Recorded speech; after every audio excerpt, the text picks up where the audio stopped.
Vous regardez le top de l'information, un concept à Ricochet Communication. Rejoignez notre liste de diffusion en envoyant top suivi de votre prénom au 97 14 60 00.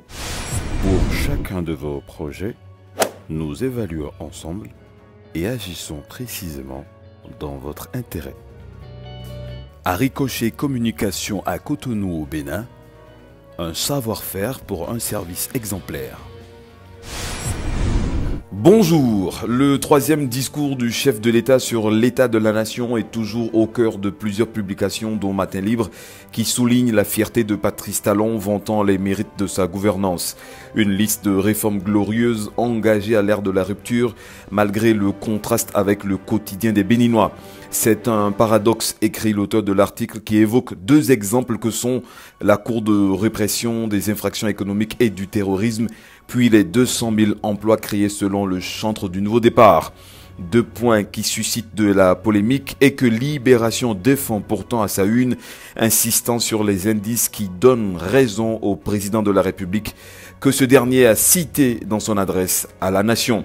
L'assainissement des finances publiques doit se poursuivre pour dégager plus de ressources au profit des investissements productifs et des projets sociaux, a dit Patrice Talon, relevant ainsi les efforts de son gouvernement au plan socio-économique et dont les effets positifs sont la création d'environ 200 000 emplois directs et indirects.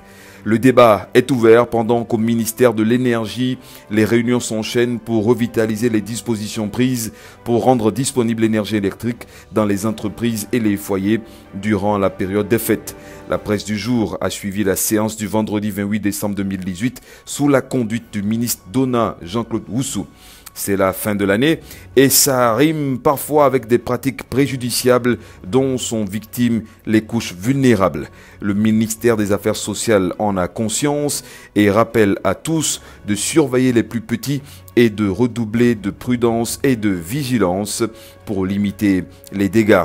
Le révélateur publie le communiqué du ministre Bintou Chabitaro des Affaires sociales. Dans ce cadre, la nation prend plutôt un bol d'air et remarque l'achèvement des travaux de protection des côtes du littoral à l'est de Cotonou. La construction des épis de Siafato, entreprise pour lutter contre l'avancée de la mer, s'est donc achevée à la satisfaction de la délégation du ministère du Cadre de vie et du Développement durable, conduite par le coordonnateur du programme de protection du littoral contre l'érosion côtière sur les différents sites vendredi dernier. Des actions du gouvernement de Patrice Talon que le président du parti Restaurer l'Espoir, Candide Azanaï, n'entend pas applaudir.